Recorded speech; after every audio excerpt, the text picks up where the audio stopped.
E o tema da mensagem de hoje é o grande eu sou. Amém, queridos? Vamos lá, Êxodo capítulo 3, versículo 7. Então o Senhor continuou, ou seja, ele já estava falando: certamente vi a aflição do meu povo que está no Egito, e ouvi o seu clamor por causa dos seus feitores. Conheço o sofrimento do meu povo, por isso desci a fim de livrá-los das mãos dos egípcios e para fazê-los sair daquela terra e levá-lo para uma terra boa e ampla, terra que mana leite e mel, o lugar do cananeu, do heteu, do amorreu, do ferezeu, heveu e o jebuseu. Pois o clamor dos filhos de Israel chegou até mim, e também vejo a opressão com que os egípcios os estão oprimindo. Agora venha, eu enviarei a Faraó, para que você tire do Egito o meu povo, os filhos de Israel. Então Moisés perguntou a Deus: quem sou eu para ir a Faraó e tirar do Egito os filhos de Israel? E abrindo um parênteses aqui, já existiu algum momento onde Deus está querendo confiar em você, depositar algo em você, entregar algo nas suas mãos? E geralmente isso no contexto de igreja ou qualquer contexto, mas que você entenda que seja Deus, e você fala: Senhor, quem sou eu? E como diz a Ana, quem sou eu na fila do pão? Quem sou eu para fazer tal coisa? Quem sou eu para operar em tal dimensão, Senhor? Quem sou eu? E o que eu posso fazer? O que há em mim que possa fazer tudo isso que o Senhor disse que faria? Ele fez uma pergunta, Deus respondeu não exatamente a pergunta, mas Deus respondeu aquilo que ele gostaria de responder a Moisés: eu estarei com você, e isso basta. Eu estarei com você, e não preciso de mais nada. Não é a sua sabedoria, não é a nossa eloquência, não é a nossa forma de pensar, não é a nossa teologia, é a presença de Deus. Só isso, e esse só isso é tudo que a gente precisa. Eu estarei com você, e este será o sinal de que eu enviei. Depois que você tiver tirado o povo do Egito, vocês adorarão a Deus nesse monte. Ou seja, Deus estava falando: o sinal que eu estou contigo só vai acontecer depois de você voltar de onde eu estou te enviando. Um pouco estranho, não? Moisés disse para Deus: eis que, quando eu for falar com os filhos de Israel e lhes disser: o Deus de seus pais me enviou a vocês, eles vão perguntar: qual é o nome dele? E o que eu vou dizer para eles?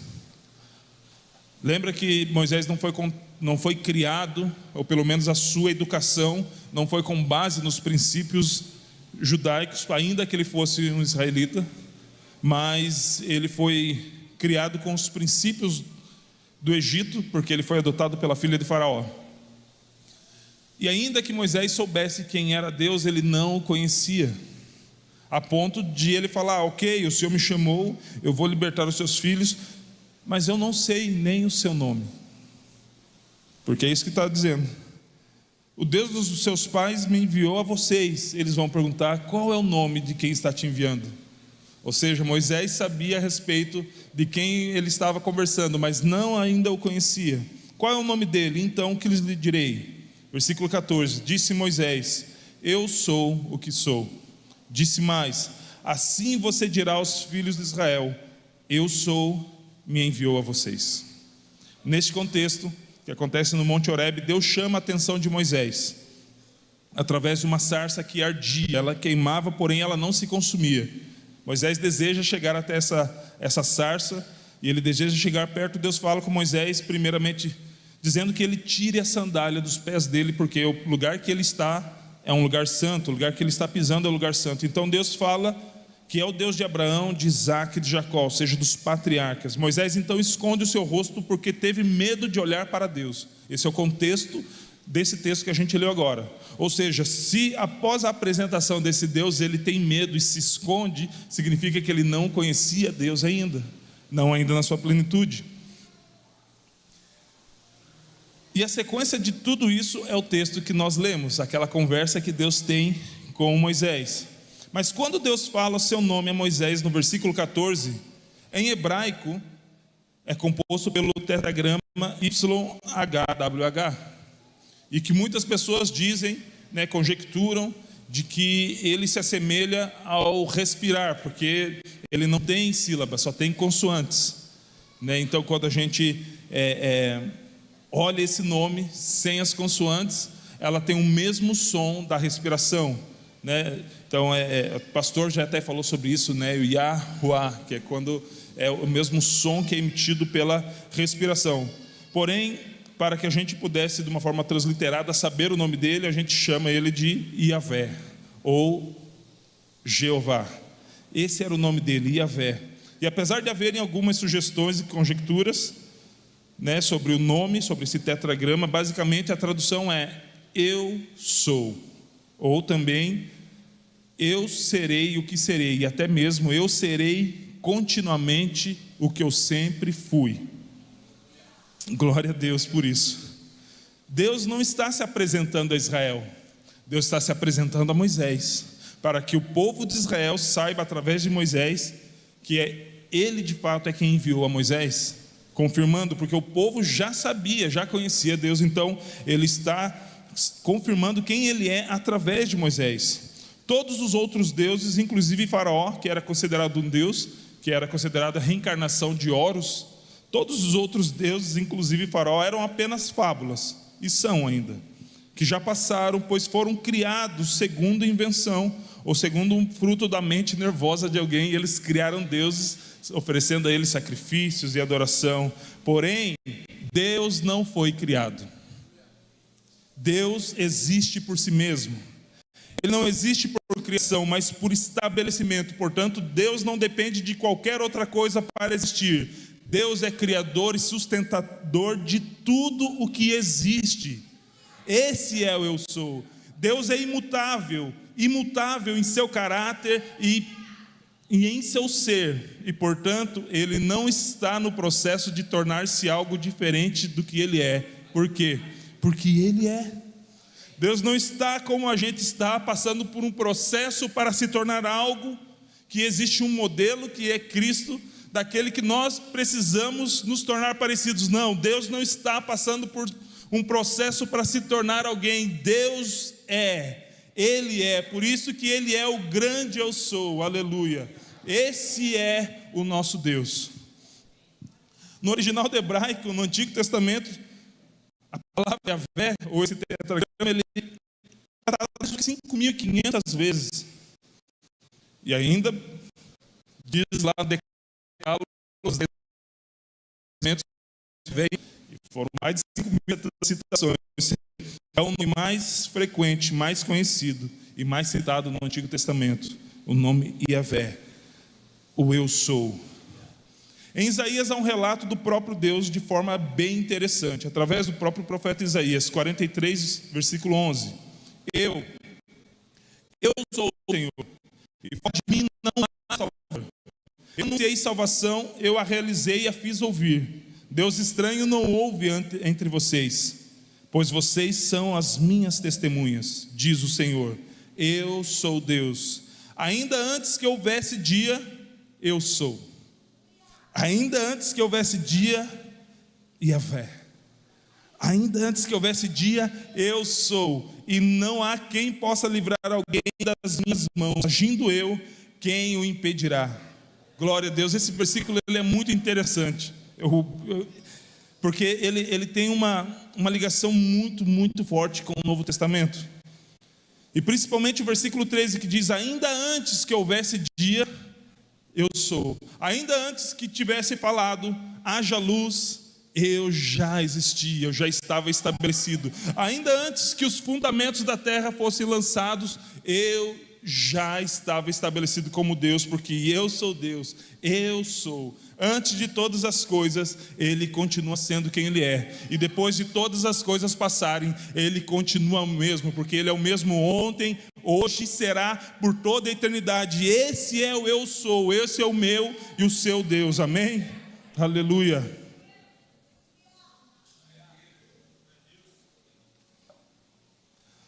E por que esse versículo é interessante? Porque a gente olha o versículo 13 de Isaías 43, ainda antes que houvesse dia, eu sou. Lembra que a gente falou dos 400 anos do silêncio, né, entre o período intertestamentário, ou silêncio dos profetas, que é mais fácil de falar? onde não houve manifestação, ou seja, o eu sou não bradou na terra por 400 anos. Não houve um profeta que falasse a respeito do eu sou. Deus não havia se manifestado ou não se manifestava durante esses 400 anos. E a gente compreende entre Malaquias e o nascimento de Jesus, ou pelo menos o anúncio do nascimento de Jesus. Então, olha que interessante, Isaías, séculos antes, fala, Deus próprio falando através da vida de Isaías, ainda antes que houvesse dia, eu sou. João 8,58, Jesus respondeu, em verdade lhes digo, que antes que Abraão existisse, eu sou. Jesus é a expressão, é a manifestação visível do grande eu sou, invisível do Antigo Testamento.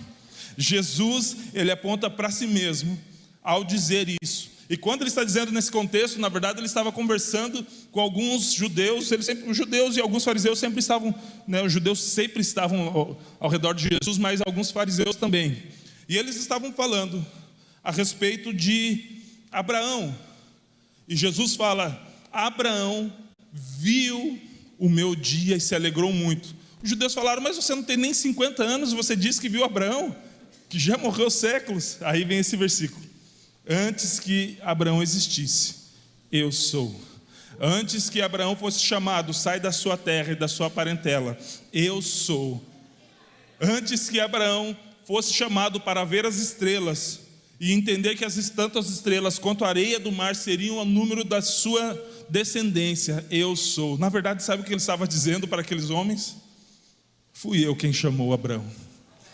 E sabe o que aconteceu? Eles pegaram em pedras para apedrejar Jesus, porque eles entenderam a mensagem, eles entenderam a referência, principalmente com Isaías 43. Então Jesus ocultou-se do meio deles e foi. Mas Jesus, ele se demonstra como a manifestação visível do grande eu sou. Por quê? Porque ele é o Emanuel. E qual que é o significado de Emanuel? Deus conosco, Yahvé conosco, o grande eu sou conosco. Jesus é a manifestação visível do grande eu sou conosco. O grande eu sou agora não é um invisível que habita no céu e fala através de anjos. O grande eu sou é Cristo em vós, a esperança da glória de Deus. Esse é o despertar sobrenatural feito por Deus. Essa é a parte de Deus do despertar sobrenatural, é a natureza de Deus habitando na natureza do homem, habitando no homem, na humanidade, através de quem? De Jesus, aleluia. E Jesus não é somente o grande eu sou, não que isso é somente, mas ele é a explanação plena desse nome. No livro de João vemos Jesus dizendo os 7 eu sou. E se você lembra, o pastor iniciou uma série de mensagens a respeito do 7 eu sou aqui na igreja. Se você não lembra, paz.church/Guaratuba, você tem acesso a todas essas mensagens. Então Jesus, ele não apenas diz que ele é, mas o que ele é. E ele começa, eu sou o pão da vida, eu sou a luz do mundo, eu sou a porta das ovelhas, eu sou o bom pastor, eu sou a ressurreição e a vida, eu sou o caminho, a verdade e a vida, eu sou a videira verdadeira. Em Apocalipse 1:8 ele diz, eu sou o alfa e o ômega, o princípio e o primeiro e o último, o princípio e o fim. Antes de todas as coisas existirem, eu já existia, e depois de todas as coisas eu continuo sendo quem eu sou. Aleluia, esse é o nosso Deus, é Ele a quem nós adoramos. O nosso Deus tem um nome, sim, porque Ele se revela a quem Ele se permite conhecer. Assim como Ele se revelou a Moisés para confirmar o seu chamado diante dos israelitas, Ele se permitiu conhecer a nós através do seu Filho, que quando nos chama Ele diz, eu sou, você tem morte, eu sou a vida. Você está perdido, eu sou o caminho. Você vive em mentira, eu sou a verdade. Você está com fome, eu sou o pão da vida. Tem sede, eu sou a água da vida. Esse é Jesus, o grande eu sou. Está em trevas, eu sou a luz do mundo. Estou perdido, eu sou a porta das ovelhas. Não tenho ninguém que possa me conduzir, então eu sou o bom pastor. Aleluia. E o que acontece, querido, quando nós encontramos Jesus de verdade? E por que eu falo de verdade? Porque muitas pessoas têm informação a respeito de Jesus. Como a gente já falou aqui aquele outro dia, muitas pessoas sabem quem é, nem todos o conhecem.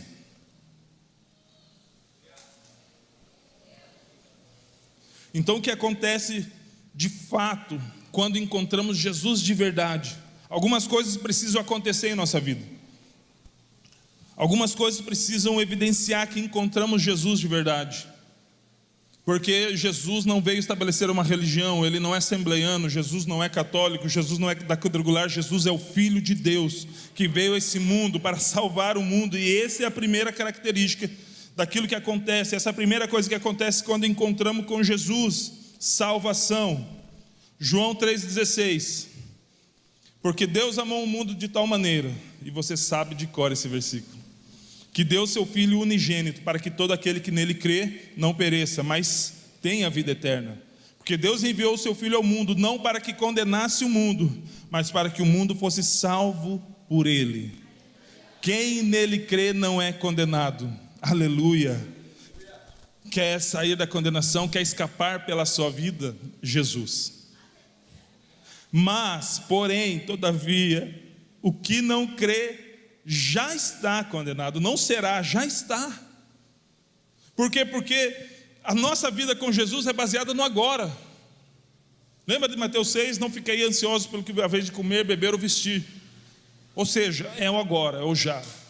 E agora e já, você já crê em Cristo? Você já entregou a vida a Ele? Nós já temos Jesus como Rei da nossa vida? Como a gente gosta de orar, Senhor, venha a nós o vosso reino. E quando vem um reino, o que acontece? O rei também vem. Tem até uma música que a gente canta aqui, eu não sei quem inventou, não sei se foi daqui ou de lá, mas eu acho legal quando eles colocam no medley: deixa o reino vir, deixa o reino vir, pois quando o reino vem, o rei vem também. E todo rei, ele tem uma vontade, essa vontade é soberana. Então, se nós pertencemos a Ele, a vontade sobre a nossa vida é de quem? É dele. Então, aquele que não crê já está condenado. Por quê? Porque não crê no nome do unigênito Filho de Deus. E a condenação é esta: a luz veio ao mundo, mas os homens amaram mais as trevas do que a luz. Por quê? Porque as suas obras eram más. E como eles souberam que as suas obras eram más? Porque Jesus iluminou, as trevas fugiram, e as obras, atitudes, os pecados da humanidade foram expostos. Só que muitos, ao verem e ao conhecerem que seus pecados foram expostos, fugiram da luz, rejeitaram Jesus, porque eles preferiram as trevas. E toda vez que nós rejeitamos a luz, que é Jesus, e hoje essa luz se manifesta através da sua, o que é lâmpada para os nossos pés e luz para o nosso caminho? A sua palavra. E não adianta a gente viver de reflexo dos outros, de revelação da palavra dos outros, de apenas ouvir aos outros, de se contentar com uma palavra de domingo, que glória a Deus por isso, glória a Deus porque estamos aqui, mas qual é a revelação do relacionamento que eu estou tendo com Cristo, e qual é a revelação através desse relacionamento que acontece em minha vida? Através da sua palavra, porque a lâmpada é para os meus pés. A revelação que o irmão está tendo, glória a Deus, eu posso aprender muito com ele, porém aquela revelação é lâmpada para os pés dele. Agora, para os meus pés é o relacionamento que eu tenho com Cristo e com a sua palavra. Então a sua palavra ilumina o meu caminho, e eu não serei confundido, como a Bíblia diz, que aquele que nele crê jamais será confundido, porque não anda em trevas. Então, queridos, eu sei que você é um exímio leitor da palavra. A Bíblia diz que a palavra é o pão, porque Cristo é o verbo vivo, é o pão vivo que desceu dos céus. E se a gente olha, principalmente no caminho, na jornada do deserto, era um pão diário. E quando eles não poderiam colher aquele pão que descia, aquele maná que descia no sábado, na sexta, eles colhiam tanto por sexta quanto por sábado, porque eles entendiam que aquilo ali era diário, constantemente, diariamente. Então, os homens amaram mais as trevas do que a luz. Por quê? Porque a luz expôs as suas obras. Então, quando nós cremos em Cristo, Ainda que essa luz venha expor as nossas obras e reconhecemos que estamos em pecado, reconhecemos que os nossos pecados ofendem a Deus, reconhecemos que precisamos nos libertar desse pecado e não temos força para isso, mas recorremos a Cristo, então nós cremos em Cristo, nós entregamos a nossa vida a Ele, nós nos voltamos para Ele, nós passamos a caminhar por Ele, somos salvos por Ele. Então, a primeira característica, aquilo que acontece quando encontramos com Cristo de verdade e nos entregamos para Ele de verdade, querido, então somos salvos, amém? E tem o segundo passo, que é a transformação, que é o desenvolvimento da salvação. A transformação é o desenvolvimento da salvação. A salvação, ela é um ato que nos coloca num processo. Ela é um ato porque da parte de Deus Ele é único e suficiente, mas Ele é um processo porque a salvação vai agindo em nossa vida e vai mudando quem nós somos. Porque provavelmente você já ouviu, depois de conhecer a Cristo de fato, que você não é mais o mesmo. Quantos já ouviram isso? Nossa, você está diferente, tem uma aura diferente sobre você, uma luz, você está tão iluminado. É Jesus, querido, tem nada a ver comigo, é Jesus. Mateus capítulo 21, versículo 43. Portanto, eu lhes digo que o reino de Deus será tirado de vocês e entregue a um povo que lhe produza os respectivos frutos. Jesus novamente estava falando com os fariseus, com o povo que havia o rejeitado. Todo que cair sobre essa pedra ficará em pedaços, e aquele sobre quem ela cair ficará reduzida a pó. Versículos antes ele fala da pedra angular. Então essa pedra que Jesus está falando é quem? Ele mesmo. Então sobre todo aquele que cair sobre Jesus se transformará em pedaços, e todo aquele que Jesus ou essa pedra cair sobre essa pessoa ou sobre essa vida se transformará em pó. E é impossível encontrarmos com Cristo, caminhar com Ele e as nossas convicções e sofismas continuarem iguais. Por quê? Porque o processo de conhecer a Cristo leva a uma transformação radical e diária. Se nós permanecemos os mesmos, se nada na nossa vida muda quando encontramos a Cristo, queridos, então nós não encontramos a Cristo, nós encontramos uma religião, encontramos uma filosofia, encontramos uma ideologia, encontramos uma informação, mas não Cristo. Porque quando nós encontramos Cristo, nossa vida não continua caminhando da mesma forma, na verdade nem para a mesma direção. Porque conversão é 180 graus.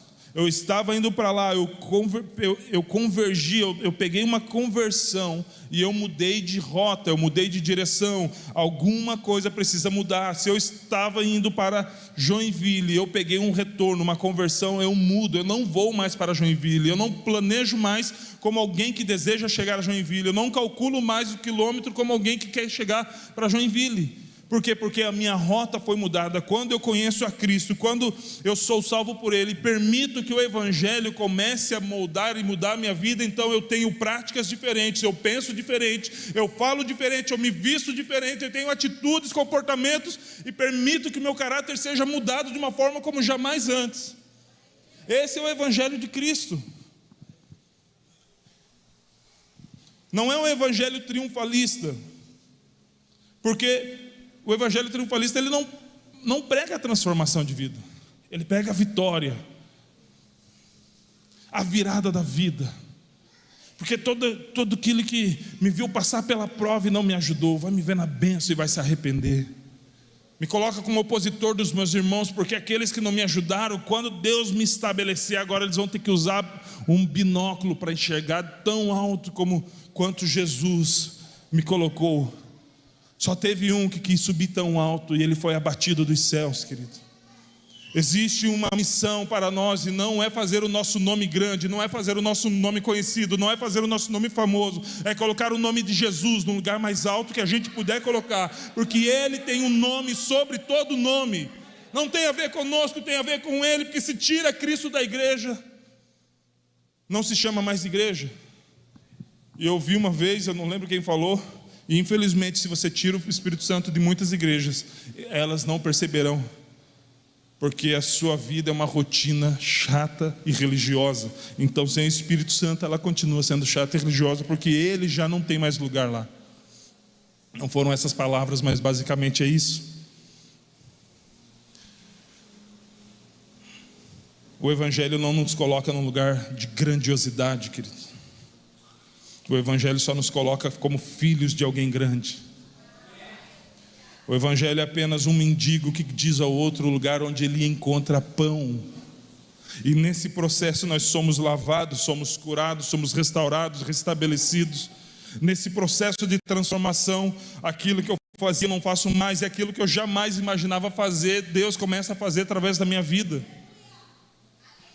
Nós não estamos falando de legalismo, nós estamos falando de transformação. Nós estamos falando daquilo que o pessoal estava com medo de como Ananias estava com medo de orar por Paulo. Por quê?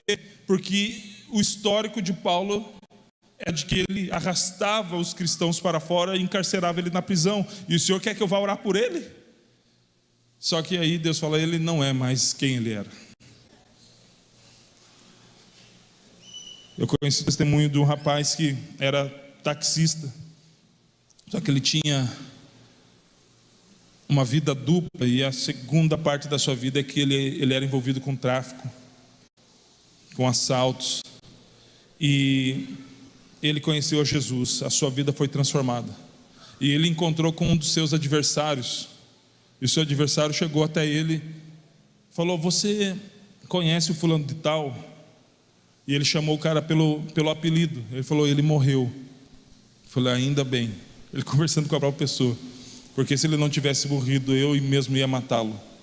Só que um estava falando de algo natural, o outro estava falando de algo sobrenatural. E ele permaneceu vivo, porque de fato aquele velho homem tinha morrido. Aquele velho homem não existia mais. Por quê? Porque tudo se fez novo. Ele se tornou uma nova criatura. A transformação, o processo de transformação. E queridos, não existe ninguém que já chegou ao ápice do processo de transformação. Você pode olhar qualquer pessoa dentro e fora da Bíblia que não seja Cristo, é óbvio, e você vai encontrar ninguém. Não vai encontrar ninguém que já tenha chegado ao ápice do processo de transformação. O próprio Paulo, e você sabe quem foi Paulo. Se você leu o Novo Testamento, grande parte dos livros que você leu foi ele que escreveu. E ele ainda disse que foi arrebatado, não sabe se espírito, fora do espírito, e viu coisas poderosas nos céus, que não era digno nem de falar para as pessoas. Então, esse mesmo Paulo, ele fala, eu não julgo o que tenho alcançado, mas uma coisa eu faço, deixo para trás essas coisas que ficam e avanço para as que estão diante de mim. Ou seja, ele continua caminhando, por quê? Porque o processo de transformação culminará com o encontro com Cristo, porque dia após dia nós somos transformados até chegarmos à estatura de varão perfeito, que na minha concepção só acontece na glória. Porque aqui é luta, guerra, choro, alegria, todos os dias. Porque é difícil? Não, porque é necessário, porque a nossa carne não quer Jesus, mas nós entendemos que precisamos caminhar dia após dia nesse processo de transformação até que encontremos com Ele. E terceiro, testemunho e sinais. Marcos 16, 15 e 18. E disse-lhes, vão. Todos viram esse vídeo do Difflin Reforma, né? E tem um versículo que é usado ali, não lembro a referência. Como crerão naquilo que não ouviram? Como ouvirão se não há quem pregue? E a quarta parte, porque essas são a segunda e a terceira, a quarta parte não está ali, e como crerão, como pregarão se não forem enviados? Essa é uma pergunta naquele tempo, para nós essa pergunta já está respondida, sabe por quê? Porque nós já somos enviados. Alex, mas o envio não é como a gente fez, como o do pastor, que a gente fez um culto legal lá na Arena Litoral, enviando eles para as missões da Nova Zelândia. Também, mas Jesus nos envia a uma vida cotidiana e comum para ativar o sobrenatural. Todos nós fomos enviados, queridos. Nós não podemos pensar que o envio, o id, o chamamento, o comissionamento de Jesus é apenas para algumas pessoas, é para a igreja, é para nós. Por isso que essa palavra diz, vão por todo mundo, ou ide por todo mundo e prega o evangelho a toda criatura. Aqui também faz parte do mundo. Então nós somos enviados a essa cidade. Nós fomos enviados a Guaratuba, querido, e nós precisamos pregar o evangelho a toda criatura em Guaratuba. Quem crer e for batizado será salvo, quem, porém, não crer será condenado. E estes sinais acompanharão aqueles que crerem. Nós precisamos virar a chave de uma geração. Não é virar a chave do código do mindset, querido. É virar a chave de uma geração que corre atrás de bênçãos e de sinais. Nós precisamos virar essa chave, querido. Porque nós não precisamos correr atrás de bênçãos nem de sinais. A palavra diz que eles é que nos seguirão.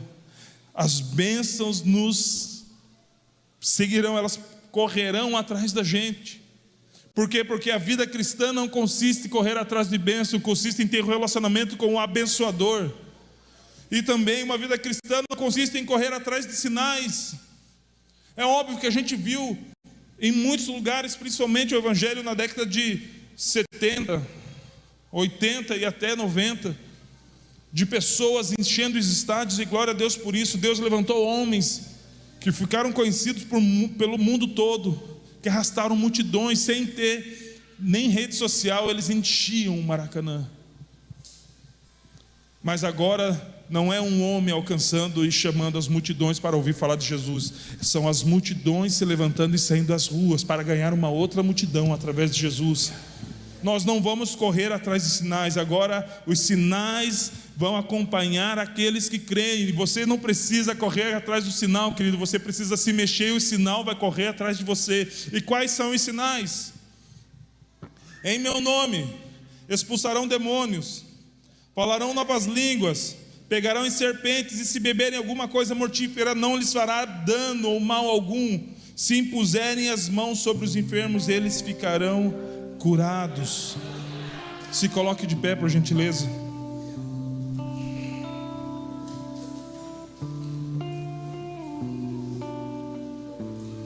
Esses sinais acompanharão. Você já viu alguém que segue uma pessoa que está parada? É impossível, você não precisa seguir alguém parado.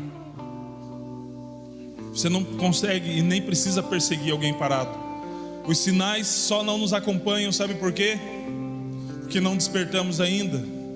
Mas quando nós nos despertarmos e aprendemos a obedecer a voz de Jesus, que é para o nosso tempo, ei, vão por todo mundo, ei, ide por todo mundo e pregue o evangelho a toda criatura. Mas Alex, eu nunca saí de Guaratuba. Vai por toda Guaratuba, vai onde você está e prega o evangelho a todas as pessoas. E o que vai acontecer? Os sinais vão começar a acompanhar você, os sinais vão começar a perseguir a sua vida, e inevitavelmente, à medida que você for falando de Cristo, Cristo se faz presente, e onde Cristo está, onde Yahvé está, onde o grande eu sou está, há manifestações de sinais, porque nesse versículo que a gente começou a mensagem, quando Deus estava conversando com Moisés, ele falou: Senhor, eu vou sim ao povo, mas que sinal o Senhor me dará que o Senhor está comigo?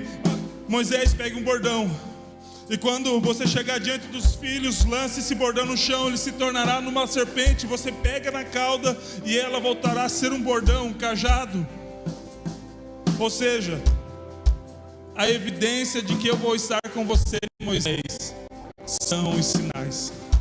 A evidência de que eu vou mover o sobrenatural em torno do teu chamado é sinais e maravilhas.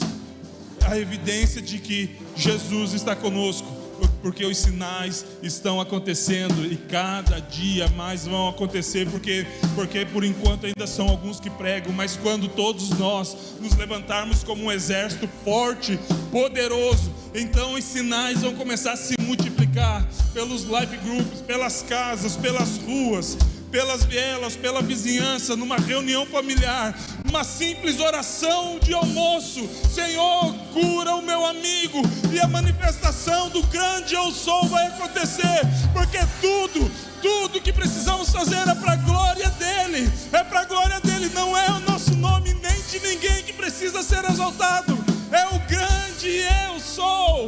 Aleluia, aleluia. Quantos creem? E quantos querem? Aleluia, esse é o comissionamento, esse é o sobrenatural de Deus.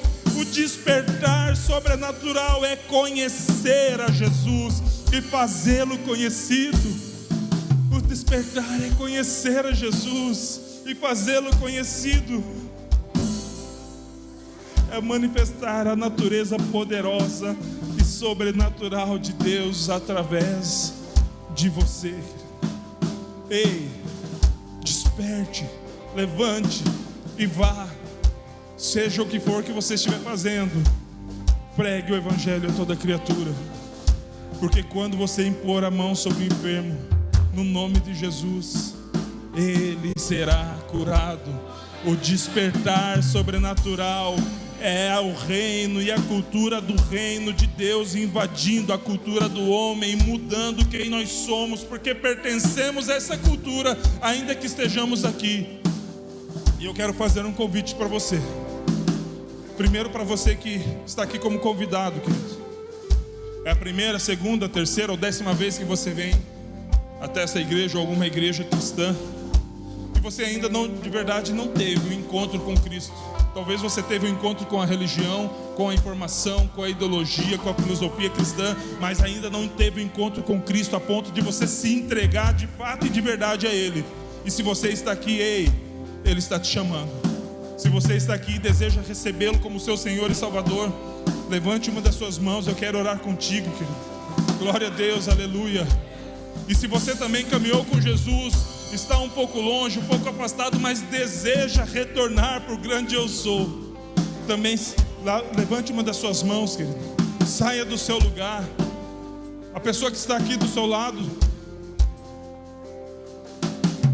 levante as suas mãos. Eu vi uma mão se levantando ali do lado do Maurício. Confirma aí, Maurício, se é com ele mesmo. E se for ele mesmo, venha.